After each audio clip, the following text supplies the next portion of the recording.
पगली जोहर खिया देलू अठलाली से रोटी बोर के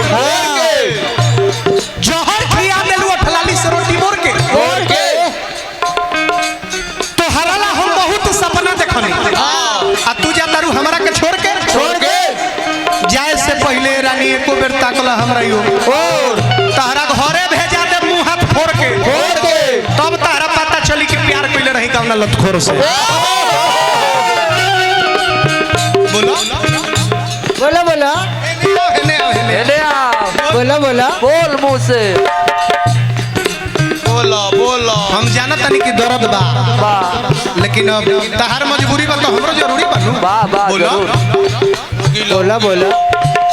फूल खिलते हैं कलियां उसे खिलने नहीं देती फूल खिलते हैं कलियां उसे खिलने नहीं देती नहीं हम तो आपसे मिलना चाहते हैं अच्छा पर ये जमाना हमें मिलने नहीं जमाना तेरे लिए सारी दुनिया छोड़ देंगे हम तेरे और हर तूफान को मोड़ देंगे हम बस तुम एक बार सिर्फ मुस्कुरा कर तो देखो उसके सारे दांत तोड़ देंगे नया बा क्या दिन था क्या जमाना ना कोई कमी थी ना कोई लाचारी थी बेवफाई तो इसकी पैदाइशी बीमारी थी मैंने जिससे प्यार किया वो दिल्ली चली गई जब मैं दिल्ली गया तो वो इटली चली गई उसके जाने के गम में मैंने सोचा था बिजली का लाइन तार पकड़ कर अपनी जान दे दूं और जब जान भी देना चाहा तो उस वक्त बिजली भी चली तेरे प्यार का सिला हर हाल में देंगे खुदा भी मांगे दिल तो टाल देंगे अगर दिल ने कहा कि तुम बेवफा हो अगर दिल ने कहा कि तुम बेवफा हो तो इस दिल को भी सीने से निकाल दे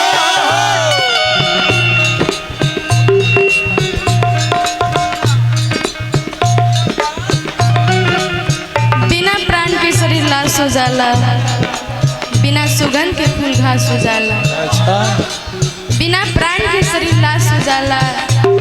बिना सुगंध के फूल घास हो जाला जेकर धन लूटेला ओकरा बर्दाश्त हो जाला जेकर धन लूटेला ओकरा बर्दाश्त हो जाला पर जेकर प्यार लूटेला न ओकर सर्वनाश हो जाला अरे ना जाने कौन तेरा हबीब होगा तेरे हाथों में जिसका नसीब होगा ना जाने कौन तेरा हबीब होगा तेरे हाथों में जिसका नसीब होगा कोई तुम्हें चाहिए बड़ी बात नहीं लेकिन तुम जिसको चाहोगे वो बड़ा खुश नसीब एक लड़की थी दीवानी सी भोली सी रोज गलियों में आया करती थी प्यार से मिलने के लिए और जब मैं घर के अंदर आता था तो एक हाली बोलती थी को भी ले तो हम समझ जाते थे कि मेरी दीवानी आई है मैंने भी कभी प्यार किया था थोड़ा नहीं बेशुमार किया था मैंने भी कभी प्यार किया था थोड़ा नहीं बेशुमार किया था लेकिन दिल टूट कर रह गया जब ये जालिम बोली कि अरे मैंने तो मजाक किया था एक दिन रहे अगर जो मैं खानदानी बावर्ची होता तो तेरे लिए एक प्लेट क्या करता खीर देता अगर जो मैं खानदानी बावर्ची होता तो तेरे लिए मैं एक प्लेट खीर देता अगर जो इस रामायण का हनुमान होता तो तेरे लिए मैं अपना कलेजा चीर देता अगर जो इस देश का प्रधानमंत्री होता तो तोहफे में मैं तुझे कश्मीर देता अगर जो इस देश का सबसे बड़ा आदमी होता तो विश्व नायिका बनने का तुझे तकदीर देता प्रभुवन जी ये सच्चाई है कुछ लोगों की मोहब्बत दिल में इस कदर उतर जाती है। अजी कुछ लोगों की मोहब्बत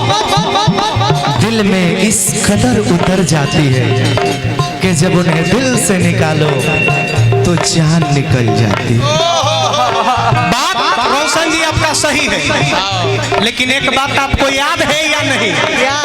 एक बात आपको याद है क्या? एक बात याद है आपको? जनाजा मेरा निकल रहा था, फिर भी तकलीफ थी उसे आने में। जनाजा मेरा निकल रहा था, फिर भी तकलीफ थी उसे आने में। बेवफा घर में बैठी पूछ रही थी और कितना वक्त लगेगा उसे दफनाने में।